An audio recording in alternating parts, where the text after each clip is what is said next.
Eita, olha o mendigo do like aqui de novo. Me dá um like, se inscreva nesse canal, compartilha, dá essa moralzinha pra gente.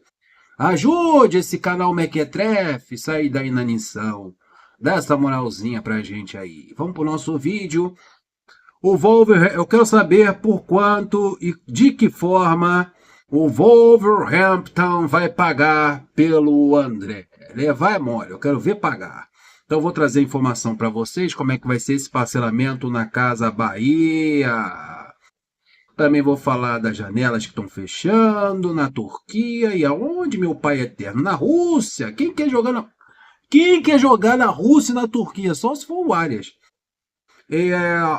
E o Cano voltando! E o Fluminense precisando de 6 vitórias para se livrar de vez do rebaixamento. Vamos para o André primeiro. Veja como funciona o pagamento do Wolverhampton. Wolverhampton, que nome? Wolverhampton, os Lobos. Pelo jogador André. Ele até estreou, isso é um bom sinal, o André já ter estreado com a camisa do Wolverhampton. Fique atento, acompanhe todos os jogos do Wolverhampton. O André precisa estar dentro de campo para recebermos um bônus de 3 milhões de euritos que foi acordado em contrato. Vamos lá, valor fixo. O Wolverhampton pagou 4 milhões e meio de euros na primeira parcela. Já está nos cofres do clube. 4 milhões e meio de euros. Serão cinco parcelas iguais que totalizam os 22 milhões fixos. O Fluminense já recebeu a primeira parcela de 4 milhões e meio de euros e as outras 5 parcelas do mesmo valor, 4 milhões e meio de euros, vão ser pagos ao Fluminense, para somar os 22 milhões firmados entre os dois clubes. Bônus, 3 milhões de euros em 3 parcelas. Enquanto aquele valor que eu falei anteriormente será em 5, o bônus será pago em 3 parcelas, caso o André esteja em campo ao menos 70% dos jogos. Reforçando, o Wolverhampton pagará por André cerca de 5 parcelas de 4 milhões e meio de euros até o fim de 2027. Até o fim, as 5 parcelas é até 2027, eles vão pagando parceladamente. A primeira parcela já foi paga. Os primeiros 4 milhões e meio já estão na mão do Fluminense.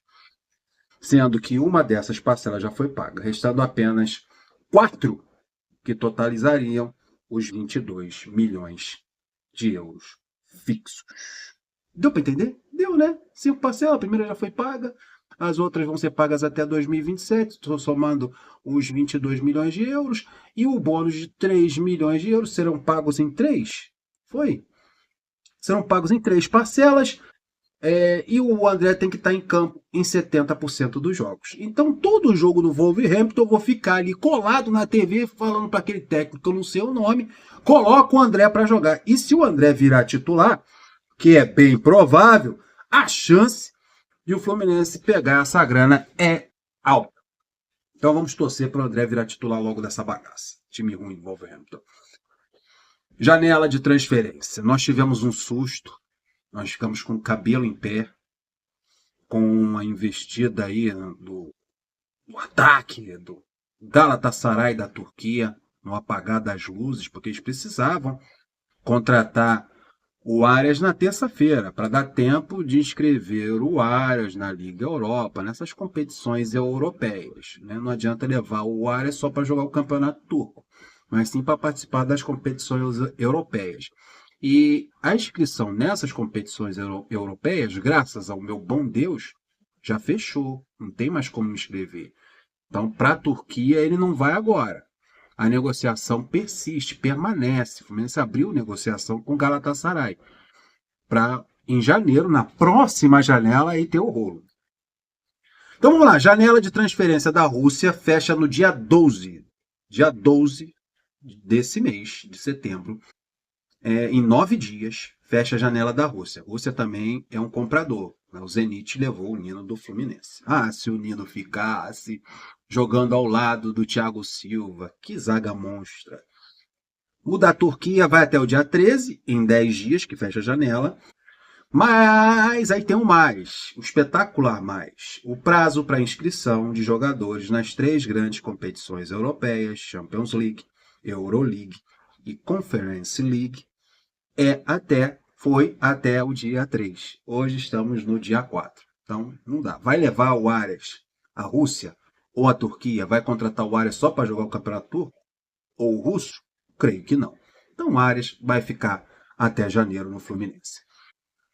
Vai que até janeiro o Fluminense vira uma SAF ou aparece um investidor pica das galáxias com dinheiro a rodo, compra o Fluminense e o Arias fica até aposentar. Sonhar não custa nada.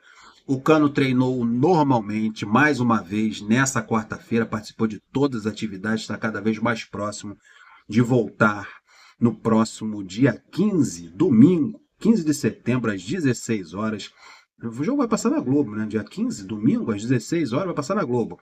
No Alfredo Jaconi, pela 26ª rodada, Juventude versus Fluminense, com transmissão pela TV Globo, hein? Cano entra em campo desde a vitória do Fluminense por 1-0 sobre o Palmeiras no dia 24 de julho. Tô com saudades do nosso Caninho, ainda mais agora que ele tá desentupido, tá melhor e vai fluir como água os gols daqui em diante. Então, Cano cada vez melhor e cada vez melhor fisicamente. O Fluminense precisa de 6 vitórias para evitar o rebaixamento.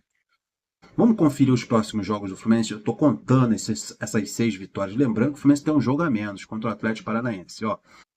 Mesmo com recente melhora no desempenho da equipe, o Fluminense segue em uma situação bem delicada. O Fluminense se encontra na 16ª posição com 27 pontos conquistados e um jogo a menos contra o Atlético Paranaense. Com 14 rodadas restantes, faltam 14. O Fluminense precisa vencer 6 jogos desses 14 jogos. O Fluminense precisa de 6 vitórias, 18 pontos, para chegar na marca de 45 pontos, que é o ponto de corte para livrar da zona do baixo meretrice. 18 pontos, o Fluminense precisa de 18 pontos, são 6 vitórias, para chegar a 45. Essa seria a meta do Fluminense, para escapar da zona de rebaixamento. O Fluminense tem o Juventude agora, nesse domingo, jogo pelo embalo do time, bem possível do Fluminense vencer. É um jogo difícil, pelo bom trabalho lá do filho do Jairzinho, né, o Jair Ventura. É um jogo fora de casa, mas é possível o Fluminense arrancar pontos ou vencer essa partida contra o Juventude. Depois do jogo contra o Juventude, o Fluminense joga no Maracanã como mandante contra o Botafogo. Aí o Botafogo é um jogo mais complicado do que o jogo contra o Juventude, porque o Botafogo é o líder da competição, tem um bom time, está se reforçando cada vez mais. Isso vai ser um baita de um clássico. Vai ser um clássico pesado, Thiago Silva, Marcelo, Ganso, contra esse time do Botafogo, um Elias, Cano. Então, vai ser bem legal o Serra, né? Gabriel Fuentes, vai ser um jogaço esse Fluminense Botafogo. Aí o Fluminense vai viajar novamente, vai a Goiânia, pegar o Atlético Goianiense fora de casa. Mesmo o jogo sendo fora de casa, eu acho que o Fluminense pode vencer. Eu acho que o Fluminense tem mais chance de vencer o Juventude e o Atlético Goianiense, mesmo jogando fora de casa. Contra o Botafogo, um empate, por aí. Aí é tudo, isso que eu estou falando com vocês, é tudo supositório, né? Não é aquele que você usa para ir para o banheiro, não, mas suposições é a palavra mais correta. Aí tem o Cruzeiro em casa no Maracanã, jogão. Cruzeiro tem um bom time organizado, bem treinado, brigando por Libertadores. Vai ser um jogo difícil contra o Cruzeiro, mesmo jogando no Maracanã. Na sequência, são 2 jogos complicados. Contra o Cruzeiro no Maracanã, depois tem o Flamengo também no Maracanã. Cruzeiro e Flamengo, é a sequência do Fluminense em casa no Maracanã. Aí Fla-Flu pega pra capar. Sai da frente. Daí o Fluminense pega o Vitória jogando fora de casa, um confronto direto, o Vitória na zona de rebaixamento, chances do Fluminense vencer, mesmo jogando fora de casa. Eu acho que aí nos meus cálculos já são umas 3 ou 4 vitórias do Fluminense, estando apenas 2. Tem o Internacional fora, que é um jogo difícil. O Fortaleza em casa, que também é um jogo complicado, pelo Fortaleza tá brigando por Libertadores e por ser um time bom, bem entrosado. Desculpe, minha voz está um lixo. O Fortaleza, o Fluminense joga em casa, mas está jogando em casa, precisa vencer, amigo. Precisa ter 6 vitórias, você vai jogar contra o Fortaleza no Maracanã, precisa vencer, mesmo o Fortaleza sendo um bom time. Tem o Criciúma, também jogando no Maracanã, também em casa, que é um jogo que é obrigatório, a vitória do Fluminense. E para fechar, o Atlético Paranaense fora, né? Não, ainda tem o Cuiabá jogando no Maracanã. Esses são os jogos do Fluminense, desses jogos que eu falei aqui: Juventude, Botafogo, Atlético Goianiense, Cruzeiro, Flamengo, Vitória, Grêmio, Internacional, Fortaleza, Criciúma e Atlético Paranaense. Também tem o Cuiabá. Desses adversários, 6 vitórias livram de vez o Fluminense da zona de rebaixamento. 1, 2, 3, 4, 5, 6, 7 jogos em casa. 2 clássicos, Botafogo e Flamengo. A gente vai lutar com isso até a última rodada. Mas o Fluminense vai sair dessa, se Deus quiser.